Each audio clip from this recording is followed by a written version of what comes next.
Good morning student. आज हम बात करेंगे उडोगोनियम के जो अगला पार्ट है, जो हिस्सा है उसकी बात करें। पिछले वीडियो में हमने डिस्कस कर लिया था उडोगोनियम का सिस्टमेटिक पोजीशन, उसका thallus structure and habitat thallus structure and cell structure. आज हम बात करेंगे growth and cell division of Oedogonium. किसकी बात करेंगे? ग्रोथ एंड सेल डिवीजन की बात। तो जो ग्रोथ एंड सेल डिवीजन, तो सबसे पहले की बात तो ये है कि हम पहले दिमाग में है कि उडोगोनियम का फिलामेंट कैसा था। तो उडोगोनियम का फिलामेंट था, अनब्रांच फिलामेंट था उडोगोनियम का, जिसमें कि 3 तरह की सेल्स पाई जाती थी, एपिकल सेल्स, इंटरकैरी सेल्स एंड नीचे की जो बेसल सेल थी होल्डफास्ट, जिसकी नीचे की होल्डफास्ट। इंटरकैरी सेल्स सभी सेल समान थी, जिसमें कि बीच बीच में अगर रिप्रोडक्टिव ऑर्गन प्रेजेंट उसमें ओवोनिया फीमेल रिप्रोडक्टिव ऑर्गन्स और मेल रिप्रोडक्टिव ऑर्गन्स एंथ्रीमिया में प्रेजेंट है। एपिकल सेल्स अपर मोस्ट जो कि डोम लाइक स्ट्रक्चर की हो सकती थी या इस तरह से, और नीचे जो बेसल सेल्स हैं जिसको हम होल्ड फास्ट कहते हैं, इसमें कि प्रोजेक्शन लाइक इसमें फिंगर लाइक प्रोजेक्शन पाए जाते हैं, जिससे कि किसी भी सेपरेटर से अटैच रहता था। इसमें किसी तरह का पिगमेंट नहीं पाया जाता है, ये कलरलेस होता है, और इसमें किसी तरह जब पिगमेंट नहीं होता है तो ये फोटोसिंथेसिस में भी पार्टिसिपेट नहीं करता। तो ये स्ट्रक्चर इसलिए आपको बताया जिससे कि हमको पता चले। और जो मेन जो इसमें विशेष है, स्पेशल कैरेक्टर पाया जाता है उडोगोनियम के फिलामेंट में, वो था कैप्स। क्या था? कैप। तो आप ये कैप सेल्स इसमें किस तरह से बनी, कैसे बनी ये कैप, इस चीज को हमको इस वीडियो में डिस्कस करना है। कैसे फिलामेंट में ग्रोथ हुई और ग्रोथ होने के बाद सेल डिवीजन के द्वारा किस तरह इस कैप का निर्माण हुआ, इसको हम तो हम एक सबसे इसको डिस्कस करने के लिए, इसको बताने के लिए सबसे पहले इस फिलामेंट की एक सेल ले लेते हैं जिसमें कि डिवीजन होना है। कोई भी सेल्स में कैपेसिटी हो सकती है, केवल apical cells and lower cells को छोड़कर कोई भी सेल्स डिवीजन कर सकती है, डिवीजन में पार्टिसिपेट कर सकती है। तो मान लिया कि ये वाली सेल्स जो है जिसमें कि डिवीजन होना है, हम इस सेल्स को अलग बना लेते हैं।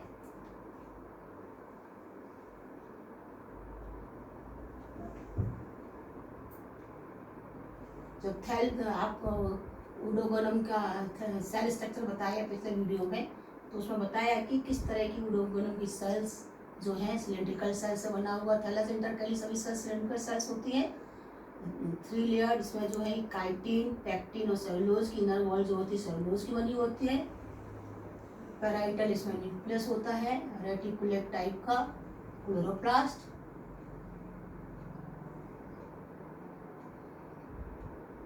तो ये सेल मैं हमने यहाँ पर बना ली उडोगोनियम की।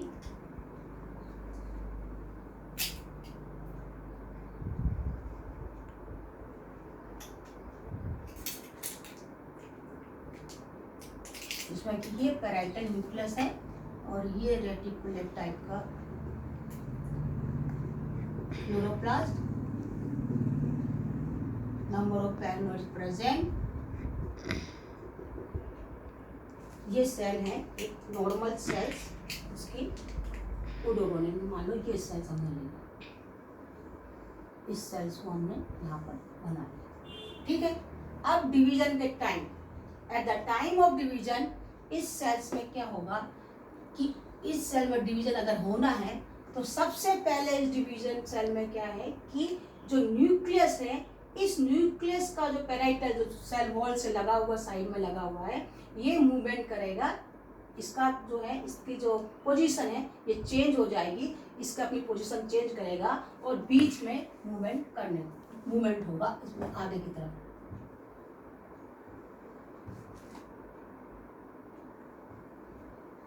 पैराइटल जो है सेल वॉल के पास लगा हुआ है, उसको पोजीशन को उस अपनी जगह को छोड़कर ये बी सेंटर की तरफ इसमें बीच में मूवमेंट करने लगेगा, बीच की तरफ खिसकने लगेगा एट द टाइम ऑफ जब इसमें डिवीजन होना होगा।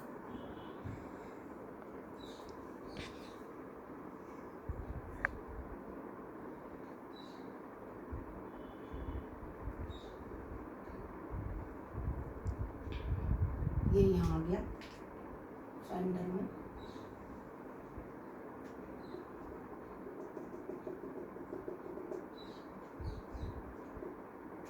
अब न्यूक्लियस जो है बीच में आ गया।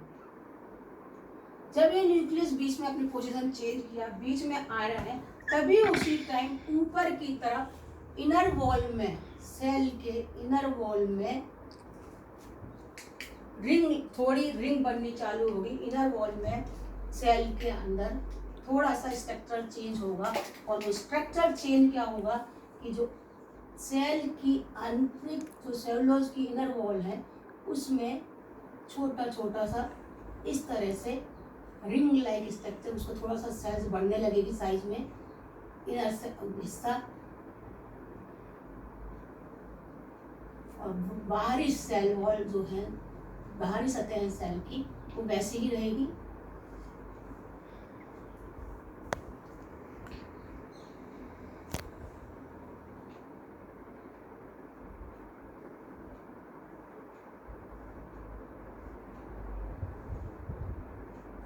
तभी जब ये ऊपर का हिस्सा रिंग बन रही होगी यहाँ पर, तभी इसमें क्या होगा, न्यूक्लियस में क्या होगी, माइटोसिस।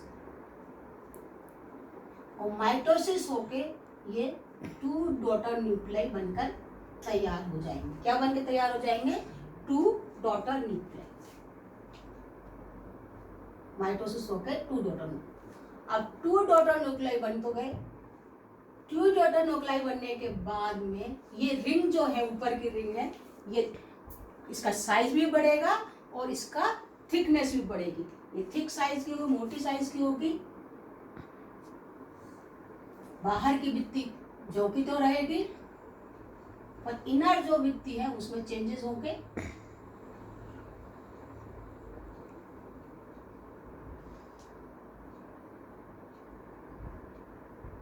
साइज बढ़ गया और इसका जो थिकनेस है वो भी बढ़ गई। और इस थिकनेस के साथ बढ़ने के साथ ही जो दोनों न्यूक्लियस हैं, जो डॉटर न्यूक्लियाई है, इनके बीच में एक फ्लोटिंग सेप्टा का निर्माण हो जाएगा। फ्लोटिंग सेप्टा मतलब कि इसमें ये फिक्स नहीं होगा, ये अपने इसके अंदर जो प्रोटोप्लाज्म है उसके संग में मूवमेंट होगा। जहाँ सा न्यूक्लियस होगा वहाँ ये मूवमेंट कर सकता है। और ये डॉटर न्यूक्लियस इस तरह से इनके बीच में ये फ्लोटिंग सेप्टा बन जाएगा। डिवीजन, दोनों न्यूक्लियर डॉटर न्यूक्लियाई जो बने हैं उनके बीच में एक सेप्टा का निर्माण होगा। पर वो सेप्टा कैसा होगा, फ्लोटिंग होगा, वो फ्लोट करने लायक, मतलब वो मूवमेंट उसका फिक्स नहीं है। वो वॉल के संग में, सेल वॉल के संग में फिक्स नहीं है, वो प्रोटोप्लाज्म संग में मूव कर सकता है। अब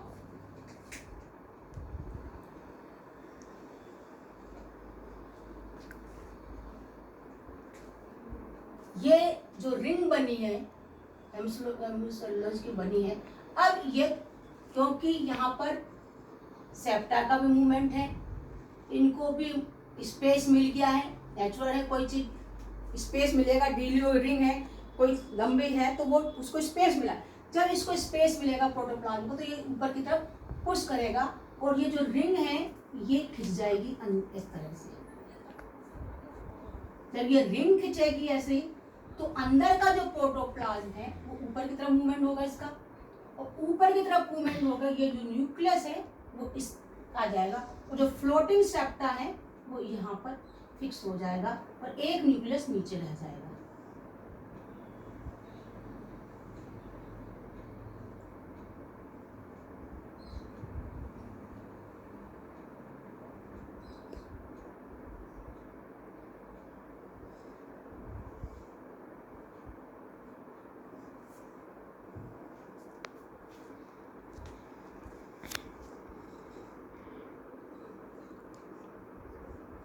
जब ये स्ट्रक्चर बन रही होगी, जब ये रिंग खींच रही होगी, तब रिंग खींचने से जो आउटर सेल वॉल है पहली पिछली सेल की, स्ट्रेच पड़ेगा, उसमें स्ट्रेच पड़ेगा, तो स्ट्रेच खींचने के साथ ही बाहरी भित्ति के ऊपर जोर पड़ेगा, दबाव पड़ेगा, और जो बाहरी भित्ति है वो दबाव के कारण टूट जाएगी और टूटने के बाद वो पेरेंट जो सेल उसके ऊपर उसके हिस्सा है जो बाहरी है, पेरेंट सेल का बाहरी हिस्सा जो था वो टूटकर उसके ऊपर रैप हो जाएगी, उसको चारों तरफ से घेर देगी, उसके ऊपर के हिस्से में रैप हो जाएगी और रैप होके वो इस तरह से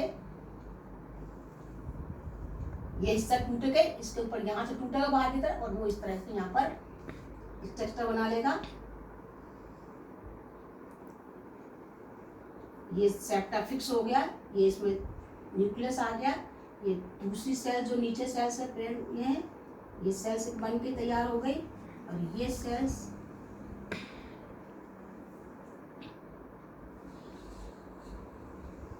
इस तरह से एक सेल से दो सेल्स बनकर यूडोगोनियम की इस तरह से तैयार हुई और ऊपर इस सेल्स में कैप सेल का निर्माण हो गया सेल्स के अंदर।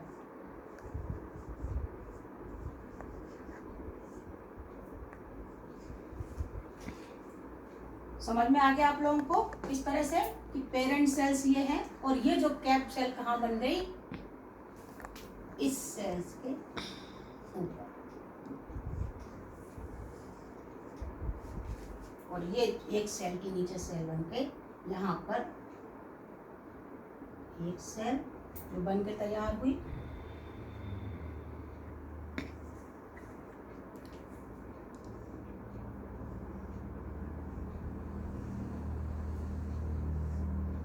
ये सेल्स के अंदर कैप